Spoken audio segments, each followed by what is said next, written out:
Hello guys, मेरा नाम राकेश यादव है और मैं आज आपको मेंटल हेल्थ नर्सिंग का एक टॉपिक है शिजोफ्रेनिया, उसके बारे में अपन डिस्कस करेंगे।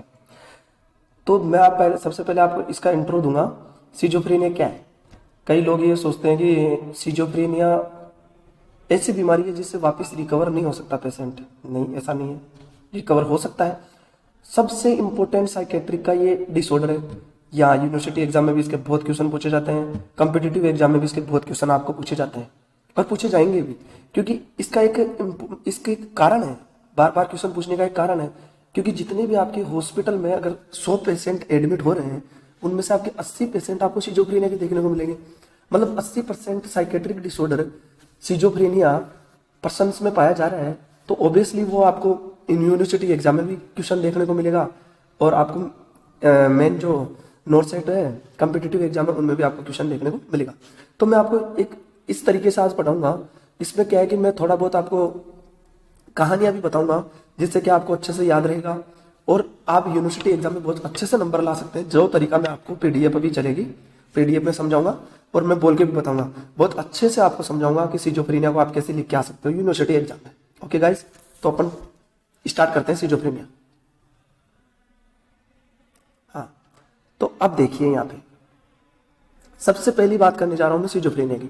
सबसे पहला ये था कि सिजोफ्रेनिया में क्या होता है कि जो पर्सन होता है ना, उसको अपने और पराये का फर्क महसूस नहीं होता है। वो अपने और पराये को भूल जाता है कि कौन मेरा अपना है, कौन मेरा पराया है। सबसे गंभीर बीमारी, जैसे मैंने पहले भी कहा था साइकेट्रिक में, आगे मैं हिंदी भी पढ़ाऊंगा इसमें, क्योंकि मैं जो कहानियां है वो पीडीएफ में हिंदी में लिखी हुई है, आपको अच्छे से समझ में आएगी। क्योंकि कई स्टूडेंट हिंदी मीडियम के भी है, मैं खुद हिंदी मीडियम का हूँ, तो हिंदी वालों को दिक्कत होती है थोड़ा इंग्लिश समझने में। तो टर्मिनोलॉजी, साइकेट्रिक की टर्मिनोलॉजी ऐसी है जो आप पहली बार सुनोगे। बाकी तो एमएसएन में जो टर्मिनोलॉजी वो आप पहले सुन चुके हो एनाटॉमी फिजियोलॉजी में, पर इसकी पहली बार सुनने को मिलेगी आपको। ओके, अपन स्टार्ट करते हैं ना। सिजोफ्रेनिया के बारे में बात करेंगे तो मैंने कहा कि अगर किसी हॉस्पिटल में 100 पेशेंट एडमिट है, उनमें से 80 पेशेंट आपको सिजोफ्रेनिया को देखने के मिलेंगे। ऑब्वियसली आपको देखने को मिलेगा। सिजोफ्रेनिया क्या है? ये एक माइंड का डिसऑर्डर है, डिसऑर्डर ऑफ माइंड आपको देखने को मिलेगा। इसमें क्या होता है, इंसिडेंस क्या होते हैं इसके? अगर आपको 1000% है तो 3 जो पर्सन है उनमें सिजोफ्रेनिया होने का रिस्क आपको देखने को मिल सकता है। उसके बाद में ये मोस्ट कॉमन मेल में पाया जाएगा या फीमेल में? तो ये मोस्ट कॉमनली मेल में पाया जाएगा। जितने भी साइकोसिस डिसऑर्डर है वो मेल में पाए जाएंगे, और जितने भी न्यूरोसिस डिसऑर्डर है वो फीमेल में ज्यादा पाए जाएंगे। ओके गाइस, इसके बाद में मैं आपसे बात करना चाहूंगा कि एक साइंटिस्ट थे इमिल क्रिपलिन। तो इमिल क्रिपलिन ने क्या है, ये देखिए आप नीचे, इमिल क्रिपलिन नाम के एक साइंटिस्ट थे। उन्होंने ये कहा था कि सिजोफ्रेनिया को उन्होंने डेमेंशिया प्रीकोक्स के नाम से बताया था। इसके बाद में अपन बात करेंगे कि ठीक है, उन्होंने डेमेंशिया प्रीकोक्स कहा, तो फिर सिजोफ्रेनिया नाम किसने दिया? तो सिजोफ्रेनिया नाम दिया एक यूगन नाम के साइंटिस्ट थे, उन्होंने इसको सिजोफ्रेनिया कहा। उसके बाद सिजोफ्रेनिया कहा तो सिजोफ्रेनिया में जो वर्ड है सिजोफ्रेनिया, वो 2 वर्ड से मिलकर डिराइव हुआ है। जैसा कि आपको यहाँ दिख रहा है, सीजो और फ्रेनिया। सीजो का मतलब होता है स्प्लिट, फ्रेनिया का मतलब होता है माइंड। मतलब स्प्लिट ऑफ माइंड, मन में दरार का आना। स्प्लिट ऑफ माइंड की अपन बात करेंगे, यानी कि मन में दरार आ चुकी है इनके, स्प्लिट ऑफ माइंड। ओके, इसके बाद में अपन बात करेंगे it is the split in mind की मैं बात करूंगा। इसके अलावा अकॉर्डिंग टू अमेरिकन साइकेट्रिक एक एसोसिएशन था, उन्होंने क्या कहा? उन्होंने कहा it is not a disorder, ये कोई एक डिसऑर्डर नहीं है, इट इज ए सिम्टम। यानी कि बहुत सारे सिम्टम एक जगह मिले हुए हैं तो इसको सिंड्रोम कहेंगे। Characterised by major disturbance of BAT. BAT का मतलब है यहाँ पे, बीएटी का मतलब यहाँ पे आपको देखने को मिलेगा बिहेवियर, अफेक्ट और थॉट, यानी कि उसके बिहेवियर, अफेक्ट और थॉट में मेजर डिस्टर्बेंस आपको देखने को मिलेगा। हाँ, तो गाइस अपन बात कर रहे थे सिजोफ्रेनिया के कि इसमें अमेरिकन एसोसिएशन ने ये कहा कि ये क्या है कि एक मेजर डिस्टर्बेंस है, किसमें? बिहेवियर, अफेक्ट और थॉट में। तो बिहेवियर में क्या क्या मेजर डिफेक्ट आपको देखने को मिल सकता है? विड्रॉल टाइप का बिहेवियर आपको पर्सन में देखने को मिल सकता है। परसिक्यूटरी बिहेवियर, परसिक्यूटरी का मतलब होता है शक और संदेह। तो शक कर सकता है, वो किसी भी आदमी पे शक कर लेगा, कोई भी चलते रास्ते किसी पे भी शक करेगा तो उसको परसिक्यूटरी बिहेवियर उसमें होगा। रिग्रेसिव बिहेवियर मतलब यानी कि उसकी एज 60 साल की है और वो रिग्रेसिव बिहेवियर दिखा रहा है, 5 साल, 6 साल, 10 साल वाला बिहेवियर आपको देखने को मिल रहा है, तो ये बिहेवियर में चेंजेस होंगे। अफेक्ट में भी चेंज हो सकते हैं उसके, इमोशंस में। उसके अलावा थॉट में भी चेंज हो सकते हैं। थॉट में इनमें क्या चेंज होंगे वो मैं आगे क्लिनिकल मैनिफेस्टेशन में आपको अच्छे से समझाऊंगा, ठीक है। इसके बाद में अपन बात करते हैं कि अदर इंसिडेंट्स भी इसके आपको देखने को मिल सकते हैं, जैसे कि लो आईक्यू लेवल का पर्सन है उसमें सिजोफ्रेनिया के चांस ज्यादा है, लो इकोनॉमिकली स्टेटस है तो उनमें भी सिजोफ्रेनिया देखने को आपको मिल सकता है। इनके अलावा मैरिड और अनमेरिड पर्सन है तो उनमें से जो अनमेरिड पर्सन है उसमें सिजोफ्रेनिया के चांस ज्यादा हो सकते हैं कि सिजोफ्रेनिया उसमें हो। उसके बाद मैं बात करूंगा कि एक न्यूरोट्रांसमीटर भी होता है डोपामाइन, उसका लेवल अगर इंक्रीज होता है तो उनमें सिजोफ्रेनिया देखने को मिल सकता है उस पर्सन में। तो अपन ये आगे बात करेंगे। इसके बाद में मैं बात करूंगा इटियोलॉजी की, जैसा मैं पढ़ा रहा हूं आपको वैसा ही लिखना है। थोड़ा पहले अपन ने इंट्रो दिया, इंट्रो देने के बाद में अपन ने definition the American association of psychiatric जो था उसके अनुसार अपन ने डेफिनेशन दी। डेफिनेशन देने के बाद में अपन ने इंसिडेंट्स बता रखे हैं, पहले बताया था एक इंसिडेंट्स यहाँ पे बताया। ये सारे इंसिडेंट्स आप एक जगह लिखोगे। उसके बाद में अपन इटियोलॉजी लिखेंगे, इटियोलॉजी के बाद में टाइप्स बताएंगे, टाइप्स के बाद में क्लिनिकल मैनिफेस्टेशन बताएंगे, फिर डायग्नोस्टिक इवैल्यूएशन बताएंगे, मैनेजमेंट बताएंगे, और सब कुछ जैसा सीक्वेंस होगा यूनिवर्सिटी एग्जाम में जैसा आप लिखेंगे वैसा ही मैं समझाऊंगा। उसके बाद में मैं बात करूंगा आपको इटियोलॉजी। तो ये क्या होता है गाइज, मैं आपको यहाँ पे समझाना चाहूंगा कि इसकी जो मेन इटियोलॉजी है यानी इसकी जो मेन इटियोलॉजी है वो इटियोलॉजी आपको पता नहीं चलेगी, क्योंकि इसकी जो मेन इटियोलॉजी है, मेन जो इसकी इटियोलॉजी है वो आपको पता नहीं चलेगी, क्योंकि इसकी मेन इटियोलॉजी पता है नहीं। इसका रिस्क फैक्टर जरूर पता है। तो इसके 4 टाइप के रिस्क फैक्टर हो सकते हैं। बायोलॉजिकल रिस्क फैक्टर हो सकता है, उसके अलावा साइकोसोशल रिस्क फैक्टर होता है, सोशियो कल्चरल रिस्क फैक्टर हो सकता है, अदर रिस्क फैक्टर हो सकते हैं। सबसे पहले मैं बात करूंगा बायोलॉजिकल रिस्क फैक्टर की। तो बायोलॉजिकल रिस्क फैक्टर में भी 4 टाइप के होंगे। पहला तो होगा जेनेटिक हो सकता है। जेनेटिक के अलावा तो होता है कॉन्स्टिट्यूशनल फैक्टर हो सकता है अकॉर्डिंग टू पर्सनैलिटी। उसके बाद में आपको देखने को मिल सकता है फिजिकल डिप्रीवेशन, आपको देखने को मिल सकता है फिजिकल हैंडीकैप आपको देखने को मिल सकता है। सबसे पहले मैं बात करूंगा जेनेटिक की। जेनेटिक में क्या होता है, अगर कोई पर्सन है उसके फादर या मदर में से कोई एक सिजोफ्रेनिया का पेशेंट है तो 10% सिजोफ्रेनिया होने के चांस है। अगर दोनों सिजोफ्रेनिया के पेशेंट है तो 40% सिजोफ्रेनिया होने के चांस है। अगर फर्स्ट डिग्री रिलेशन में कोई सिजोफ्रेनिया का पेशेंट है जैसे मम्मी या पापा, तो उनमें से 8 से 10 बताइए मैंने। इसके अलावा अगर सेकंड डिग्री रिलेशन पाया जा रहा है, नाना या दादा में पाया जा रहा है, तो बच्चे को 3% सिजोफ्रेनिया होने के चांस आपको देखने को मिल सकते हैं। थर्ड डिग्री अगर रिलेशन पाया जा रहा है तो उसमें 2% सिजोफ्रेनिया होने के चांस आपको देखने को मिल सकते हैं। ये था जेनेटिक्स के बारे में। फिर उसके बाद में कॉन्स्टिट्यूशनल का मतलब अकॉर्डिंग टू पर्सनैलिटी। जो सिजोफ्रेनिया का पर्सन होता है उसमें सिजोइड टाइप की पर्सनैलिटी आपको देखने को मिलेगी। सिजोइड टाइप का मतलब होता है एक बात पर नहीं टिकता, वो कभी भी अपनी बात पे नहीं टिकता है, तो उसमें सिजोइड टाइप की पर्सनैलिटी पाई जाएगी। इसके अलावा और भी पर्सनैलिटी मैंने यहाँ पे लिख रखी है, क्योंकि साइकेट्री के अदर डिसऑर्डर और भी है जो आप पढ़ोगे या जो इंपॉर्टेंट होंगे वो हम पढ़ाएंगे। तो उनमें क्या है, जैसे कि ऑब्सेसिव वाली ओसीएम की कंडीशन है तो उसमें ऑब्सेसिव पर्सनैलिटी आपको पाई जाएगी, बार बार दोहराएगा वो। हिस्टीरिया की कंडीशन है ये, तो उसमें हिस्टीरियो टाइप पर्सनैलिटी आपको देखने को मिलेगी। ऐसा सबका यहाँ पे लिखा हुआ है, डिप्रेशन, बीएडी सबका लिखा हुआ है। इसके बाद में मैं बात करूंगा आपको फिजिकल डिप्रीवेशन, जो कि मैंने कहा था अभी बायोलॉजिकल जो फैक्टर थे उनमें तीसरे टाइप का था फिजिकल डिप्रीवेशन। फिजिकल डिप्रीवेशन का मतलब क्या होता है, फूड क्लोथिंग यानी फूड क्लॉथ, ये जो सब उसकी जो बेसिक नीड होती है ना किसी भी पर्सन की, वो उसकी फुलफिल नहीं हो पा रही है, जिसकी वजह से उसका मेंटल डिस्टर्बेंस हुआ है उसका, तो उसके बिहेवियर अफेक्ट और थॉट में डिस्टर्बेंस हुआ है, जिसकी वजह से सिजोफ्रेनिया उसको हो सकता है। इसके अलावा मैं बात करूंगा फिजिकल हैंडीकैप की। हो सकता है कोई पर्सन फिजिकल हैंडीकैप हो, ब्लाइंड हो, या उसके हाथ पैर कटे हुए हो, जिसकी वजह से उसका मेंटल डिप्रेशन हुआ, मेजर डिस्टर्बेंस हुआ माइंड में। मेजर डिस्टर्बेंस होने की वजह से भी ये सिजोफ्रेनिया आपको देखने को मिल सकता है। ठीक है, फर्स्ट आपका जो था वो मैंने आपको बता दिया बायोलॉजिकल रिस्क फैक्टर। दूसरे रिस्क फैक्टर की बात करें साइकोसोशल रिस्क फैक्टर की मैं यहाँ पे बात करूंगा, तो ये 3 टाइप का इसमें भी आपको देखने को मिलेगा। एक तो होता है मैटरनल डिप्रीवेशन। हो सकता है कोई मदर है, उसके पहला बच्चा था, उसकी डेथ हो गई, जिसकी वजह से उसके माइंड में डिस्टर्बेंस हुआ है, बिहेवियर भी उसका चेंज हुआ है, अफेक्ट भी हुआ है, और थॉट जो थी उसमें भी आपको चेंजेस देखने मिलेंगे, जैसे ब्लॉकिंग ऑफ थॉट आपको देखने को मिला, फ्लैट ऑफ आइडिया आपको देखने को मिलेगा, है ना, एसोसिएशन लूजनेस आपको देखने को मिलेगी।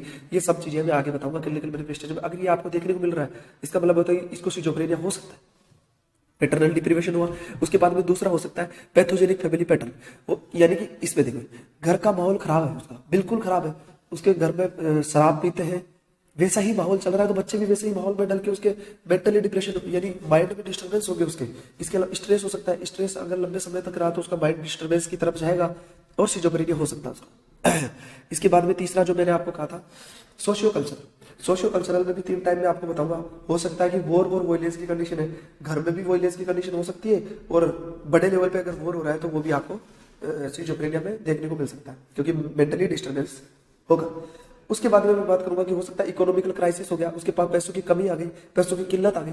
अगर किसी आदमी के पास, क्योंकि आज की दुनिया वैसा पैसे के ऊपर टिकी हुई है ना, चाहे कोई भी हो, कैसा भी आपका किसी के साथ रिलेशन हो, केवल पैसे के अलावा कोई किसी का नहीं है, जहां तक मुझे पता है ना। आप भी सीख जाओगे धीरे धीरे। अनुभव से ही सीखोगे ना। जब बाहर आप निकले हो, अभी ये टाइम हुआ होगा आपको 5-6 साल, सबको 5-6 साल, 5-10 साल यही हुआ है नॉर्मली। बहुत से लोगों के साथ मिलोगे, अभी आपका फ्रेंड सर्कल फिक्स है। जब आप बहुत से लोगों के साथ मिलोगे आपको पता चलेगा कि कीमत यहाँ पैसे की है दुनिया में ना। पर्सन की कोई कीमत नहीं है, पर्सन की पोस्ट की कीमत हुआ करती है, और पोस्ट जब होगी तो पैसे भी होंगे, है ना। इसके बाद में इकोनॉमिकल क्राइसिस की कंडीशन हो सकती है। तीसरी इसकी कंडीशन आपको देखने को मिल सकती है, सोशल और टेक्नोलॉजिकल डेवलपमेंट हुआ है या चेंजेस हो रहा है। जैसे कि पहले लोगों के पास नोकिया का फोन था, आजकल टच में मोबाइल आने लग गया, लोग लैपटॉप लेने लगे, टेबलेट लेने लगे स्टडी करने के लिए। तो ये क्या हुआ, सोशल और टेक्नोलॉजिकल चेंजेस हो गए, और उन पे क्या है, लोग डिपेंड हो गए, यानी मोबाइल पे ज्यादा डिपेंड हो गए। अब उसको मोबाइल मिल नहीं रहा है, मेंटली डिस्टर्ब होगा, पता है सबको। 1 मिनट भी अपने मोबाइल को दूर नहीं रखता है ना। मेंटली डिस्टर्बेंस होगा, बिहेवियर में उसके चेंजेस हो जाएंगे, चिड़चिड़ा बिहेवियर वो दिखाएगा। जैसे जैसे ये अगर लंबे समय तक रहा तो सिजोफ्रेनिया हो सकता है उसको। इसके अलावा अदर फैक्टर की भी मैंने बात की थी, अदर फैक्टर में हो सकता है कि उसके न्यूरोट्रांसमीटर इनबैलेंस, जैसा कि मैंने आपको कहा था सिजोफ्रेनिया का अगर पेशेंट है तो डोपामाइन उसमें इंक्रीज आपको देखने को मिलेगा। साइको एक्टिव जो सबस्टांस एब्यूज है, वो साइको एक्टिव सबस्टांस एब्यूज कर रहा था, लॉस ऑफ लव्ड पर्सन, जिससे वो सबसे ज्यादा प्यार करता था उसको वो खो चुका है, तो हो सकता है उसको सिजोफ्रेनिया की चांस हो। इकोनॉमिकल और फाइनेंशियल लॉस मैंने आपको बताया था। पोस्ट इमोशनल ट्रोमेटिक इवेंट, कोई ऐसा इवेंट था पहले जो हुआ है जिससे ट्रोमा की कंडीशन हुई हो, पेशेंट को बहुत बड़ा सदमा लगा हो, उसकी वजह से सिजोफ्रेनिया आपको देखने को मिल सकता है। इसके बाद में मैं आपको बात करूंगा टाइप्स की। जब मैं टाइप्स की बात करना चाहूंगा, ये मैं आपको पहले पढ़ा चुका हूं, पर इसमें टाइप था एक, इसलिए ये दोबारा आपके पास डाली गई है ना, ठीक है। टाइप्स की जब मैं बात करना चाहूंगा तो 4 टाइप के सिजोफ्रेनिया आपको देखने को मिलेंगे। सबसे पहला था सिंपल सिजोफ्रेनिया या अनप्रेसिडेंटेड सिजोफ्रेनिया, दूसरा सिजोफ्रेनिया था एपिफेनेटिक सिजोफ्रेनिया, तीसरा सिजोफ्रेनिया पैरानॉइड सिजोफ्रेनिया था, और चौथा था कैटाटोनिक सिजोफ्रेनिया। एक एक को अपन अच्छे से पढ़ेंगे, एक एक के बारे में 4-4 चीज आप याद रखोगे, अच्छे से यूनिवर्सिटी में लिखना है, मैं बताऊंगा आगे कैसे लिखना है। ये कहानी है जो आपको दिख रही होगी अभी डिस्प्ले में, तो ये तो मैं आपको बता दूंगा ना कि कोई पर्सन है वो हॉस्पिटल में एडमिट हुआ, 19 साल उसकी एज थी, उसने भी 12th पास की है, उस 62% उसके आराम से बनी है, ठीक है, वो पास भी हुआ है, सब कुछ बना है उस, तो पेरेंट्स उसकी शिकायत लेके आएंगे कि पिछले 2-3 साल से ये क्या है कि विड्रॉल टाइप का बिहेवियर दिखाने लग गया, ये किसी से बोलता भी नहीं है, टीवी भी देखना बंद कर दिया, एक्सरसाइज करना बंद कर दिया, सब कुछ बंद कर दिया, खेलना कूदना बंद कर दिया, और पिछले 1-2 महीने से तो ऐसी कंडीशन हो रही है इसकी साहब कि ये क्या है, इसके कमरे से आवाजें आने लग गई है, इसको आवाजें सुनाई दे रही है ना। अब पता नहीं है कमरे में किससे बातें करता रहता है, अकेले ही बातें करता रहता है, जब हम गेट खोलते हैं तो ये बात करना बंद कर देता है, खाना नहीं खा रहा है, ऐसे कुछ लेके आएंगे। तो साइकेट्री के हॉस्पिटल में जब लेके आएंगे तो वो ये सोचेंगे, चेक करेंगे, तो सबसे पहले उसकी हिस्ट्री कलेक्ट करेंगे कि ऐसा कैसे हुआ इसके साथ। हिस्ट्री में अगर आपको कुछ नहीं मिला, आप सारे इन्वेस्टिगेशन कराओगे, जितने भी इन्वेस्टिगेशन है सारे इन्वेस्टिगेशन करवाओगे। इन्वेस्टिगेशन जब आप करवा लोगे उसके बाद में आप करवाओगे एमएससी, इंपॉर्टेंट टॉपिक एमएससी। हर डिजीज साइकेट्रिक में ये इंपॉर्टेंट है क्योंकि डायग्नोसिस एमएससी से ही होगा, मेंटल स्टेटस एग्जामिनेशन से। उसके बाद में क्या होगा, कंफर्म हुआ कि इसको सिंपल सिजोफ्रेनिया था, अनडिप्रेसिडेंट सिजोफ्रेनिया है। आपको 4 एरो दिख रहे होंगे, ये चारों चीज आप इसमें लिखोगे, कहानी आप पूरी लिख नहीं सकते हो, ये चारों एरो लिखेंगे केवल। आप हेडिंग डालोगे सिंपल सिजोफ्रेनिया, उसके नीचे ये 4 लाइन लिखनी है, फिर दूसरा टाइप, फिर उसके लिए 4 लाइन लिखनी है। कहानी आप एग्जाम में नहीं लिख सकते, ये आपको पता है, ठीक है। अपन करते इसमें था कि ये क्या है, ये कौन सी यानी 4 चीज पढ़ेंगे, कौन सी एज में पाया जा सकता है, इसमें ईसीटी देंगे या नहीं देंगे, इसका प्रोग्नोसिस लेवल कैसा है, और इसमें बिहेवियर में क्या चेंज हुआ। सबसे पहले इसमें देखेंगे कि इसमें कौन सी एज में पाया जाता था, तो ज्यादातर ये यंग एज में पाया जाता कॉमनली। बिहेवियर में क्या चेंज होगा, कहा मैंने विड्रॉल टाइप का बिहेवियर आपको देखने को मिलेगा। ईसीटी अगर आप अपन इसको क्या है 6 से 12 ईसीटी देंगे, ईसीटी और साइकोफार्मेकोलॉजी दोनों सब कुछ देने के बाद में मेरा इसका क्या हुआ, ये रिकवर हुआ कम से कम 50% रिकवर होने के बाद इसको भेज देंगे कि ले जाओगे आप घर, ले जाओ इनको। इसका मतलब है कि इसका प्रोग्नोसिस लेवल पुअर था, ईसीटी भी यहाँ काम में नहीं है। ये चारों चीज इसकी लिखनी है आपको, ठीक है। इसके बाद अपन दूसरे टाइप पे चलेंगे, हिबोफ्रेनिक सिजोफ्रेनिया। हिबोफ्रेनिक जो सिजोफ्रेनिया है उसमें क्या है होता है, ये आपको देखने को मिलेगा। इसमें क्या होता है कि कोई पर्सन है, 60 साल का पर्सन है, वो बच्चों की तरह बिहेव कर रहा है, बच्चों की तरह बिहेव कर रहा है, वो चलते रस्ते हंसता जा रहा है, तालियां बजा रहा है। जब उसको लेके जब एंटर हुए ना हॉस्पिटल में तो तालियां बजा रहा था वो देख के, या फिर हंस रहा है बिना मतलब की हंस रहा है, और वर्ड में किसी को खाना है तो सबकी दाल है उसको वापस डाल रहा है, इन बच्चों के जैसा बिहेवियर कर रहा है, कपड़े खोल के चल रहा है ना, समझ रहे हो ना। हाँ, तो बच्चों के जैसा बिहेवियर ही दिखाएगा। तो इसके दूसरे नाम जो क्या क्या हो सकते हैं, इसको और कौन कौन से अदर नाम से आप जा सकते हैं वो मैं आपको बताऊंगा। जैसे इसका नाम हीमोफ्रेनिक सिजोफ्रेनिया था। इसके अलावा इसको क्या बोल सकते हैं, चाइल्डहुड बिहेवियर इसमें आपको देखने को मिला, सिली बिहेवियर आपको देखने को मिला। इसके अलावा रिग्रेसिव बिहेवियर देखने को मिला, पहले यानी जितनी उसकी एज है उससे रिग्रेसिव लेवल में जा रहा है, तो रिग्रेसिव बिहेवियर उसमें देखने को मिला आपको। डिसऑर्गेनाइज्ड सिजोफ्रेनिया आपको यहाँ पे देखने को मिला है। ये इसके अदर नेम्स है। ओके, अब इसमें भी मेरे को 4 चीज पढ़नी थी, इसकी भी 4 चीज देखूंगा। कौन सी एज ग्रुप में ये ज्यादातर पाया जाएगा, 30 से 40 एज ग्रुप वाले पर्सन है उनमें ये ज्यादा पाया जाएगा। इसमें बिहेवियर के साथ रिग्रेसिव टाइप का इसमें बिहेवियर है। इसमें ईसीटी, इसमें भी अगर आप ईसीटी लगाओगे ना तो ये 40% तक ही या 45% तक ही ठीक होगा पर्सन, जैसा कि यहाँ पे लिखा हुआ है 40%, तो मैक्सिमम ठीक 40% होगा। इसको भेज देंगे घर पे, डिस्चार्ज कर देंगे। इसका मतलब है कि इसका ईसीटी का ज्यादा रोल नहीं है इसमें, और इसका प्रोग्नोसिस लेवल भी गुड नहीं है, यानी कि बैड प्रोग्नोसिस लेवल आपको देखने को मिलेगा। ठीक है,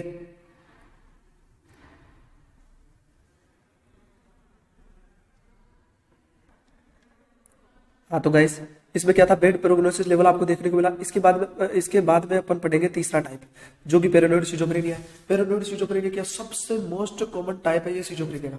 इसमें क्या है, पेशेंट को 4-5 जने पकड़ के लेके आएंगे, बांध के, यानी कि रस्सी से बांधा हुआ है, उसको फिर लेके आ रहे हैं। तो पहली चीज तो ये आपके मेडिकल में ये अलाउ नहीं है कि आप किसी को बांध के रखे, है ना, तो ये तो एथिक्स के बाहर है। फिर भी वो लेके आ रहे हैं क्योंकि वो भी परेशान है, 3-4 लोग पकड़ के लेके आ रहे हैं। वो आपको बोलेंगे कि साहब क्या था, पहले तो ये ठीक ठाक था, है ना, पर ये क्या है, धीरे धीरे शक करना स्टार्ट किया इसने। पहले ये अपनी वाइफ पे शक करने लगा, फिर हम इसकी वाइफ का सपोर्ट करने लगे, हम पे शक करने लगा, है ना, फिर रिश्तेदार को सपोर्ट करता है तो फिर रिश्तेदारों पे शक करने लगा। तो इसका क्या है, शक की बिहेवियर हो गया। अब धीरे धीरे इसको ये खाना नहीं खा रहा 3-4 दिन से, इसको लग रहा है कि ये मेरे को खाने में जहर मिला के दे रहे, तो उसको ज्यादा शक हो रहा है ना। तो अपन क्या बोलेंगे, अपन क्या देखेंगे उसमें कि इसमें इंसाइट प्रेजेंट नहीं है। जब भी वो हॉस्पिटल में एंटर करेगा ऐसा सिजोफ्रेनिया का पेशेंट, उसमें इंसाइट प्रेजेंट नहीं है, बिल्कुल भी इंसाइट, उसको पता नहीं है कि मैं क्या कर रहा हूँ, है ना, उसका सेल्फ मेंटल स्टेटस उसका पता नहीं है कि क्या हो रहा है मेरे साथ, है ना। ठीक है, तो इसमें इंसाइट प्रेजेंट नहीं है। फिर बात करेंगे अपन, इसमें मोस्ट कॉमन ये पाया जा रहा है। अब इसमें भी वही 4 लाइन अपन याद करेंगे, कौन सी एज ग्रुप में पाया जाएगा, ये 30 से 40 एज ग्रुप वाले पर्सन में ये देखने को मिलेगा आपको। बिहेवियर के साथ परसिक्यूटरी बिहेवियर है, शक्की बिहेवियर बिल्कुल दिखा रहा है। अगर क्या करेंगे अपन, इसमें ईसीटी देंगे 6 से 12, साइकोफार्माकोलॉजी स्टार्ट करेंगे, तो इसमें क्या है, इसका जो प्रोग्नोसिस है ना वो 90% तक हो सकता है ना। तो क्या है, इसका प्रोग्नोसिस भी गुड है, ईसीटी भी इसमें यूज हो रही है। चारों चीजें आपको लिख रही है। इसके बाद में अपन लिखेंगे, ये आपको देखने को मिला होगा जो चारों चीजें मैंने आपको बताई, एज ग्रुप कैसा है, बिहेवियर कैसा है, ईसीटी अफेक्टिव है, इसमें प्रोग्नोसिस भी इसका गुड है। फिर अपन बात करेंगे केटाटोनिक सिजोफ्रेनिया। केटाटोनिक सिजोफ्रेनिया में क्या होता है, वो मरीज है, 28 साल का है, अभी उसकी जॉब लगी थी, 2 साल से वो क्या है, जंगलियों की तरह व्यवहार कर रहा है, बिल्कुल जंगली की तरह व्यवहार कर रहा है, कभी म्यूटेंट मोशनलेस होता है, कभी एक्साइटमेंट की कंडीशन देखने को मिलती है। तो केटाटोनिक जो सिजोफ्रेनिया वो 2 प्रकार के, 2 टाइप से हो सकता है, या तो एक्साइटमेंट की कंडीशन हो सकती है या स्टूपर्स कंडीशन आपको देखने को मिल सकती है। एक्साइटमेंट का मतलब होता है एग्रेसिव हो सकता है, स्टूपर का मतलब होता है म्यूट एंड मोशनलेस आपको देखने को मिल सकता है। ठीक है, इसमें भी वही 4 चीज ध्यान रखेंगे पर कि हो सकता है कि इसमें 30 से 40 एज ग्रुप वाले में पाया जाएगा। बिहेवियर कैसा हुआ, एग्रेसिव हुआ, या इसका stuporous behaviour, mute and motionless behaviour आपको देखने को मिला।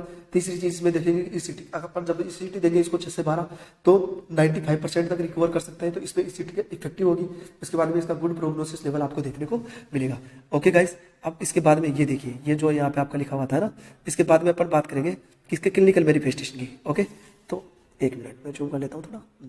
क्लिनिकल मैनिफेस्टेशन, ठीक है, अपन ने अभी तक क्या क्या पढ़ा, इंट्रो पढ़ा, डेफिनेशन पढ़ी, इटियोलॉजी पढ़ा और इंसिडेंट्स जो थे वो पढ़े, टाइप्स पढ़े। अब अपन पढ़ेंगे क्लिनिकल मैनिफेस्टेशन, उसके बाद में डायग्नोस्टिक इवैल्यूएशन और फिर मैनेजमेंट। ज्यादा बड़ा नहीं है, बहुत शॉर्ट में हो जाएगा। ओके गाइस, स्टार्ट करते हैं clinical manifestation. Clinical manifestation 2 type के हो सकते हैं। पहला तो जो साइंटिस्ट युगन था उसके अकॉर्डिंग हो सकता है, और दूसरा हो सकता है रिसेंट जो अभी चल रहे हैं करंट में ना। पहले अपन पढ़ेंगे कि जो युगन साइंटिस्ट थे उन्होंने 2 टाइप क्लिनिकल मैनिफेस्टेशन को 2 भागों में डिवाइड किया है, प्राइमरी और सेकेंडरी। प्राइमरी का मतलब तो होता है फंडामेंटल जो कि हो गए ही, और बाकी सेकेंडरी का मतलब होता है असेंसरी जो हो भी सकते हैं और नहीं भी हो सकते। जो प्राइमरी या फंडामेंटल है उनको अपन बोलते हैं, एग्जाम में बहुत बार क्वेश्चन पूछा गया है 4A सिम्टम्स। तो ये 4A सिम्टम्स वही है, कॉम्पिटिटिव एग्जाम में 4A सिम्टम्स पूछा जाता है, वो यही है। ओके गाइस, इन चारों सिम्टम्स को अपन को याद रखना है। पहला ऑटिज्म, दूसरा है एसोसिएटिव लूजनेस, तीसरा है एम्बिवेलेंस, चौथा है अफेक्टिव इनएप्रोप्रिएट। सबसे पहले मैं बात करूंगा ऑटिज्म। ऑटिज्म में क्या होता है मैं आपको एक्सप्लेन करता हूँ। ऑटिज्म का मतलब होता है कि क्या है, कोई पर्सन है ना वो फैंटेसी लेवल में या ड्रीमी स्टेट में ही जीता है ना। मतलब क्या है कि उसके पेरीफेरी में जो इन्वायरमेंट है या पेरीफेरी का उसको वो लॉस कर देता है कि पेरीफेरी में हो क्या रहा है, तो वो ड्रीमी स्टेट या उसमें जीता है, फैंटेसी वर्ल्ड में ही जीता है। ओके गाइस, उसके बाद में दूसरी बात करेंगे अपन कि एम्बिवेलेंस का मतलब क्या होता है। एम्बिवेलेंस का मतलब होता है कि एक ही टाइप पर एक पर्सन के प्रति आपका बिहेवियर 2 टाइप का हुआ। एक पॉजिटिव एक नेगेटिव, यानी दो फीलिंग आपके मन में आएगी एक पर्सन के प्रति एक ही टाइप पे, तो उसको बोलेंगे एम्बिवेलेंस। तीसरा होगा एसोसिएटिव लूजनेस। इसमें क्या होगा कि जो आइडिया है ना उसको आप एसोसिएट नहीं कर पाओगे, जिससे थॉट की प्रोसेस कंप्लीट नहीं होगी। मतलब इसमें लूजिंग ऑफ एसोसिएशन, आइडिया को जो एसोसिएट कर रहे हो वो आपका लूज हो जाएगा। Okay guys. फिर चौथी चीज थी अफेक्टिव इनएप्रोप्रिएट। इसमें क्या होगा कि इसमें जो अफेक्ट है, जो फीलिंग्स है, जैसे कि आपको देखने को मिलेगी कि कहीं ये देखने को मिलेगा कि जहां उसको हंसने की जरूरत है वहां तो वो रोएगा, जहां उसको रोना है वहां वो हंसेगा। तो जैसे बिहेवियर उसको पता नहीं है कि कैसा बिहेवियर कहाँ अपन को एक्सप्रेस करना है, तो इसको अफेक्टिव इनएप्रोप्रिएट के नाम से अपन जानते हैं। ये प्राइमरी आपके या फंडामेंटल सिम्टम्स थे। Okay guys. तीसरी चीज में जब इसकी बात करनी चाहूंगा, दूसरी चीज जो सेकेंडरी या असेंसरी है, ये हो भी सकते हैं नहीं भी हो सकते। तो इसमें क्या कहाँ बात करेंगे अपन, इसमें बात करेंगे कॉन्शियसनेस पे बात करूंगा मैं, साइकोमोटर एक्टिविटी की बात करूंगा, थॉट की बात करूंगा। Okay guys. थॉट के बाद में मेमोरी की बात करूंगा, इंसाइट की बात करूंगा, जजमेंट की बात करूंगा, पर्सनैलिटी की बात करूंगा, बहुत सी चीजों की बात करेंगे। सबसे पहले कॉन्शियसनेस की बात करेंगे। इसमें क्या होगा, क्लाउडी कॉन्शियसनेस आपको देखने को मिलेगी। ड्रीम स्टेट, जैसे कि मैंने अभी कहा था, ड्रीमी या फैंटेसी लेवल में चाहिएगा, ड्रीमी स्टेट या स्टूपर्स कंडीशन आपको देखने को मिलेगी। Okay guys. फिर है साइकोमोटर एक्टिविटी। इसमें क्या साइकोमोटर एक्टिविटी इंक्रीज भी हो सकती है, डिक्रीज भी हो सकती है। अगर एक्साइटमेंट का पेशेंट है, एक्साइटमेंट कैटाटोनिक सिंड्रोम रहेगा, तो उसमें क्या देखने को मिलेगा आपको, साइकोमोटर एक्टिविटी इंक्रीज देखने को मिलेगी। अगर स्टूपर्स कंडीशन है, साइकोमोटर एक्टिविटी डिक्रीज आपको देखने को मिलेगी। इसके अलावा साइकोमोटर एक्टिविटी में क्या क्या चेंजेस देखने को मिलेंगे, कैटालेप्सी की कंडीशन देखने को मिलेगी। अब आप पूछ सकते हो सर कैटालेप्सी क्या होती है, वेक्स फ्लेक्सिबिलिटी, ये वर्ड है ना, ये आपको बहुत काम में आएंगे। समझ में नहीं आ रहा है क्या है कि कोई पेशेंट है एक ऐसी पोजीशन में लेटा हुआ है जो बहुत रिजिड है, मतलब उसके घुटने चेस्ट के पास आ रहे हैं, हाथ दोनों, और वो बिल्कुल ऐसी पोजीशन में जो बिल्कुल रिजिड है, और वो उसी पोजीशन में लगातार रहेगा। जब आप उसको सीधा कर दोगे फिर वापस उसी पोजीशन में आ जाएगा, मतलब वेक्स फ्लेक्सिबिलिटी उसमें प्रेजेंट है, कैटालेप्सी उसमें प्रेजेंट है। ओके। फिर उसके बाद में दूसरी चीज इसमें क्या हो सकता है, इसमें आपको देखने को मिल सकता है इकोलेलिया, इकोप्लेक्सिया। इकोलेलिया और इकोप्लेक्सिया का मतलब क्या आपको देखने को मिलेगा, इकोलेलिया का मतलब तो होता है कि जो आप दोहराओगे वही आप सामने से पेशेंट आपके दोहराएगा। आप उसको कहोगे कि आपका नाम क्या है, तो वो आपसे वापस वही क्वेश्चन करेगा कि आपका नाम क्या है। जो आप बोल रहे हो उसको वो वापस रिपीट करेगा, उसको इकोलेलिया बोलेंगे। इकोप्लेक्सिया किसको बोलेंगे, जो आप एक्शन करोगे तो वो वापस दोहराएगा। मान लो कि आपने उसके गुस्से में आके थप्पड़ रखा है, तो आपके वो वापस थप्पड़ रखेगा, है ना। थप्पड़ तो आप वैसे भी रख सकते हो, है ना, उसके लिए जरूरी नहीं है सिजोफ्रेनिया हो। दूसरी चीज, जैसे कि आप एक्शन कर रहे हो, बालों को सजा रहे हो, तो वो भी बालों को सजाएगा। तो ऐसा एक्शन कर रहा है ना, तो उसको इकोलेलिया के नाम, वो इकोप्लेक्सिया बोलेंगे। इकोलेलिया जो आप बोलोगे उसको रिपीट करेगा, उसको इकोलेलिया। इकोप्लेक्सिया जो आप एक्शन करोगे उसको रिपीट कर रहा है, उसको इकोप्लेक्सिया। ओके। इसके बाद में अपन बात कर सकते हैं थॉट के बारे में। थॉट में क्या था, अभी एक तो बताया मैंने एसोसिएटिव लूजनेस, दूसरा क्या होता है फ्लाइट ऑफ आइडिया। एक आइडिया पे टिकता नहीं है, चलते चलते सेंटेंस बोलता जा रहा है और दूसरे पे पहुंच गया, है ना, जिसका कोई रिलेशन ही नहीं है, तो फ्लाइट ऑफ आइडिया, यानी आइडिया को जंप कर रहा है वो। ओके। और क्या हो सकता है इसमें, थॉट ब्लॉकिंग हो सकती है कि उसको सोचा ही नहीं जा रहा है, ब्लॉक हो गया, सोचते सोचते रुक गया कि आगे क्या बोलूं, है ना, तो थॉट ब्लॉकिंग की कंडीशन आपको देखने को मिल सकती है। इमोशन की बात, इमोशन मैंने कहा था, इमोशन तो कैसे भी एक्सप्रेस कर सकता है, वो एग्रेसिव भी आपके सामने दिखा सकता है, और स्टूपर्स कंडीशन है, आपको म्यूटेंट मोशनलेस आप देख सकते हो उसको। मेमोरी में भी इंपेयरमेंट आपको देखने को मिलेगा। उसके बाद में इंसाइट उसमें प्रेजेंट नहीं होगी, लॉस ऑफ इंसाइट आपको देखने को मिलेगा, जजमेंट भी उसमें प्रेजेंट नहीं होगा, और डिसऑर्गेनाइज्ड पर्सनालिटी आपको उसमें देखने को मिलेगी। ये इंपॉर्टेंट है क्योंकि ये यूगर ने दिए थे, इनमें भी इंपॉर्टेंट है प्राइमरी जो 4 सिम्टम्स थे। Okay guys. इसके अलावा दूसरा एक क्लासिफिकेशन के साथ में मैंने और कहा था, अकॉर्डिंग टू रिसेंट जो अभी करंट में चल रहे हैं वो 2 टाइप के, पॉजिटिव और नेगेटिव। पॉजिटिव का मतलब होता है एडिशनल जो थे वो, और इसमें थे डिफिशियंट। ओके। नेगेटिव तो डेफिशिएंट में तो मैं मेरे हिसाब से एक ही बताऊंगा आपको, एसोसिएटिव लूजनेस। जबकि जो एडिशनल है, जो पॉजिटिव है, मतलब ये यानी कि नॉर्मल से ज्यादा ये प्रेजेंट है, तो ये कौन कौन से हो सकते हैं, एम्बिवेलेंस हो सकते हैं, affective inappropriate, flight of idea आपको देखने को मिल सकता है, ऑटिज्म आपको इसमें देखने को मिल सकता है। ये सारी चीजें प्राइमरी में आएंगे, और सेकेंडरी में एसोसिएटिव लूजनेस आपको देखने को मिलेगा। ओके। इसके बाद में अपन गाइस अपन जब स्टार्ट करेंगे तो अपन करेंगे ये रहा डायग्नोस्टिक इवाल्युएशन या डायग्नोसिस मैनेजमेंट। इसमें क्या होगा, सबसे पहले अपन पेशेंट की हिस्ट्री लेंगे, हिस्ट्री लेने के बाद में उसका ऑल इन्वेस्टिगेशन करवाएंगे, हर डिजीज का रामबाण, एमएससी, मेडिकल और मेंटल स्टेटस एग्जामिनेशन इंपॉर्टेंट है। रामबाण है, कितनी भी साइकेट्रिक डिसऑर्डर होंगे सबसे ज्यादा यही पाया जाएगा, और इसके द्वारा ही आपको पता चलेगा कि कौन सी साइकेट्रिक डिजीज इसके है। हाँ, तो अपन इसमें क्या पढ़ रहे थे, डायग्नोसिस मैनेजमेंट पढ़ रहे थे। उसके बाद में डायग्नोस्टिक इवैल्यूएशन पढ़ रहे थे। एमएससी इसका सबसे बड़ा रामबाण है, जितने भी साइकोट्रिक डिसऑर्डर होंगे उनमें रामबाण एमएससी है। मैनेजमेंट की बात करेंगे, जितने भी साइकोट्रिक डिसऑर्डर होते हैं उनमें मैनेजमेंट अपन 3 तरीके से ले सकते हैं। पहला ईसीटी, दूसरा होता है साइकोफार्मेकोलॉजी, तीसरा होता है साइकोथेरेपी। सबसे पहले मैं बात करूंगा ईसीटी की। तो इसमें ईसीटी अपन देंगे 6 से 12 तक ईसीटी अपन पर्सन को देंगे। एक वीक में 3 ईसीटी आप लगा सकते हो। अब ईसीटी कौन से, यानी कि कभी कभी जैसे पता है ना कौन कौन से सिजोफ्रेनिया में ईसीटी काम ही नहीं आएगी। जैसे सिंपल सिजोफ्रेनिया, हिपोफ्रेनिक सिजोफ्रेनिया में ईसीटी का कोई इफेक्ट नहीं है। पैरानोइड सिजोफ्रेनिया में ईसीटी इंपॉर्टेंट है, और केटाटोनिक सिजोफ्रेनिया में भी ईसीटी इंपॉर्टेंट है। ओके, उसके बाद में मैं करूंगा साइकोफार्मेकोलॉजी। तो साइकोफार्मेकोलॉजी की जब मैं बात करूंगा तो इसमें क्या देंगे, एंटी साइकोटिक ड्रग देंगे, क्योंकि साइकोसिस का डिसऑर्डर, तो एंटी साइकोटिक ड्रग आप इसको दोगे। अब एंटी साइकोटिक ड्रग क्या करती है, ईपीएस प्रोड्यूस करती है ना, ये इसका साइड इफेक्ट है। ईपीएस करेगी तो एंटी ईपीएस ड्रग भी इसको देंगे। इसके साथ में क्या, इसको नींद नहीं आ रही है तो एंजियोलाइटिक ड्रग देंगे नींद आने के लिए। ओके, तो अब अपन देंगे anti psychotic. Anti psychotic 2 type की होती है, एक होती है टिपिकल, एक होती है एटिपिकल। जो टिपिकल होती है वो होती है हेलोपेरिडोन, और एटिपिकल होती है रेस्पेरिडोन, कोलेंजापाइन और ओलेंजापाइन। ओके, अब इनमें क्या होगा, जो हेलोपेरिडोन है उसमें क्या होगा, ये ईपीएस, मोर ईपीएस दिखाएगी, मोर साइड इफेक्ट भी दिखाएगी ईपीएस का। तो ईपीएस अगर दिखाई तो एंटी ईपीएस ड्रग देंगे। एंटी ईपीएस ड्रग देंगे अपन टीएचपी, है ना, तो वो उसको एंटी ईपीएस ड्रग के नाम से जानेंगे अपन। उसके बाद में अपन एक टेबलेट देंगे एंजियोलाइटिक, जो उसको नींद आने में काम में आएगी, वो है lorazepam. Okay, lorazepam, clonazepam, diazepam. Okay guys, उसके बाद में अपन देंगे तीसरा जो मैनेजमेंट है वो अपन करेंगे साइकोथेरेपी के द्वारा। इसमें कौन कौन सी साइकोथेरेपी दे सकते हैं, सबसे पहले अपन इसको दे सकते हैं ग्रुप साइकोथेरेपी। ग्रुप साइकोथेरेपी में क्या करेंगे कि ग्रुप साइकोथेरेपी की 4 फेज होती है। पहली फेज तो क्या होती है उसकी, पहली फेज आपको देखने को मिलेगी प्री ओरिएंटेशन फेज, फिर ओरिएंटेशन फेज, फिर वर्किंग फेज, और चौथी होती है टर्मिनेशन फेज। तो इसमें क्या होगा, जब भी पेशेंट को आप लोगे ग्रुप में लोगे, तो आप जैसे ग्रुप बनाओगे तो ग्रुप कैसे कैसे बन सकता है, पहले मैं यहाँ बताता हूँ आपको। ओपन ग्रुप भी हो सकता है, क्लोज ग्रुप भी हो सकता है। ओपन ग्रुप में क्या होगा, आप ऐड करते जा सकते हो। 3 दिन से पहले कोई ग्रुप चल रहा था उसमें ऐड कर दिया। क्लोज ग्रुप का मतलब 3 दिन से चल रहा था तो आप नया ग्रुप बनाएंगे, उसमें ऐड नहीं करेंगे।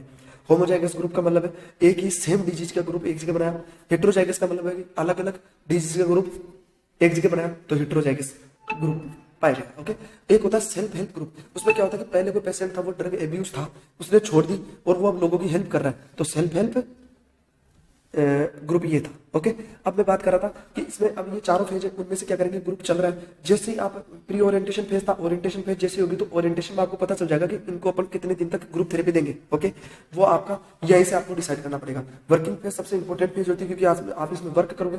टर्मिनेशन फेज में एक दिक्कत आ सकती है कि पेशेंट को एंजाइटी हो सकती है, क्योंकि आपसे घुल मिल चुका है तो उसकी थोड़ी सी एंजाइटी हो सकती है। कल मेरे से बात करने वाला कोई नहीं रहेगा, ये सर तो चले जाएंगे, तो थोड़ी बहुत एंजाइटी हो सकती है। तो एंजाइटी को उसको रिड्यूस करने का काम आपको करना है। ओके गाइस, तो ये थी आपकी ग्रुप थेरेपी। उसके बाद में दूसरी थेरेपी की जब मैं बात करना यहाँ पे चालू करूंगा, तो हाँ ये ग्रुप थेरेपी थी। उसके बाद में मैं चालू करूंगा फैमिली थेरेपी। फैमिली को अपन थेरेपी देंगे कि भाई साहब इसके साथ ऐसे बिहेवियर करो आप, तब जाके ये इसके बिहेवियर में चेंजेस होगा। तो फैमिली को भी आप थेरेपी देंगे, फैमिली को पूरी थेरेपी देंगे। उसके बाद में मिल्यू थेरेपी। मिल्यू थेरेपी क्या होती है, ये इंपॉर्टेंट है क्योंकि ये सिजोफ्रेनिया के पेशेंट में दी जाती है मोस्ट कॉमनली। मिल्यू थेरेपी का मतलब क्या होता है, उसको घर जैसा माहौल देंगे, फ्रेंड रहेंगे, मम्मी पापा रहेंगे, और आराम से जैसे घर में माहौल रहता ना वैसा उसको माहौल देंगे। जो काम करने की उसकी इच्छा होगी वो करवाएंगे, तो मिल्यू थेरेपी देंगे। उसके साथ में अपन उसको देंगे बिहेवियर थेरेपी, और एक देंगे CBT, cognitive behaviour therapy. Behaviour therapy में अपन क्या करेंगे कि उसको है ना री-इन्फोर्समेंट देंगे, मतलब उसको प्राइज देंगे, यानी कि आप बहुत अच्छा काम कर रहे हो तो उसको प्राइज देंगे, री-इन्फोर्समेंट देंगे, उसके बिहेवियर को चेंज करने का काम करेंगे। और सीबीटी का मतलब क्या होता है, ये मॉडिफाइड बिहेवियर थेरेपी है। इसमें क्या करेंगे, बिहेवियर को चेंज करने के बजाय उसके थॉट को चेंज करेंगे, क्योंकि थॉट में ज्यादा डिस्टर्बेंस उसके, तो उसके थॉट को चेंज कर देंगे। तो ये सीबीटी का काम है। ओके, ये इतने टाइप के आपने दी। इसके अलावा एक इंडिविजुअल साइकोथेरेपी भी होती है। इंडिविजुअल साइकोथेरेपी भी 4 प्रकार की होती है। तो उन चारों में से एक तो साइको एनालिसिस होती है, एक हिप्नोसिस होता है, और एक एवर्जन थेरेपी होती है, और एवर्जन नहीं, एब्रिएक्शन थेरेपी होती है। और इसके साथ में एक आपको देखने को मिलता है सपोर्टिव साइकोथेरेपी। तो सपोर्टिव साइकोथेरेपी भी आप इसमें दोगे। अब सपोर्टिव साइकोथेरेपी कैसे दोगे, आप केवल सपोर्टिव साइकोथेरेपी दोगे, आगे वाली 3 नहीं दोगे आप, है ना, जो मैंने अभी बोली। केवल सपोर्टिव साइकोथेरेपी दोगे। सपोर्टिव साइकोथेरेपी में भी 4 होंगे। क्या क्या दे सकते हैं इसको, अपन इसको एजुकेट कर सकते हैं, है ना, इसके मेंटल वेंटिलेशन कर सकते हैं कि आप बताओ क्या हुआ है ऐसा आपके साथ जो हमें हमारे साथ शेयर करो। आप मेंटल वेंटिलेशन करेंगे इसका आप, और अपन इसको एजुकेट करेंगे। उसके बाद में एक्सप्लेन करेंगे, पर जैसा पेशेंट अपन को एक्सप्लेन कर रहा है उसके अनुसार नहीं चल रहा है। अगर अपन को गलत लग रहा है तो वहां अपन को टोकना है, पर घर वालों का पक्ष भी नहीं लेना है, क्योंकि कभी कभी ऐसा होता है कि अपन घर वालों का पक्ष ले लेंगे, अपने पे भी शक करने लग जाएगा, ये भी इनके साथ मिला हुआ है ना, ऐसा नहीं करना है। ठीक है, तो यहाँ पे आपका ये सिजोफ्रेनिया का टॉपिक कंप्लीट होता है। अब एक छोटी सी बात इसमें मैं आपसे डिस्कस करूंगा। ICD-10 एक क्लासिफिकेशन था, तो ICD-10 में सारे डिजीज को उसने डाला था, तो सारे डिजीज को डालने के लिए उसने F0 से स्टार्ट किया था और F99 तक वो लेके गया था। तो सिजोफ्रेनिया कौन से ग्रुप में आएगा? तो जो F20 से F29 तक का जो ग्रुप है वो सिजोफ्रेनिया उसके अंदर आएगा, है ना। F20 से F29 तक सिजोफ्रेनिया आएगा। अब इनमें थोड़ा सा और डीपली जाता चाहते हो तो 20.1 पे पैरानोइड था, और 20.2 पे हेमिफ्रेनिक था, 20.3 पे कैटाटोनिक था। ऐसा ही आपको देखने को मिलेगा, सिंपल सिजोफ्रेनिया आपको देखने को मिलेगा। ओके, आई होप आपको अच्छे से समझ में आया होगा सिजोफ्रेनिया। Thank you guys.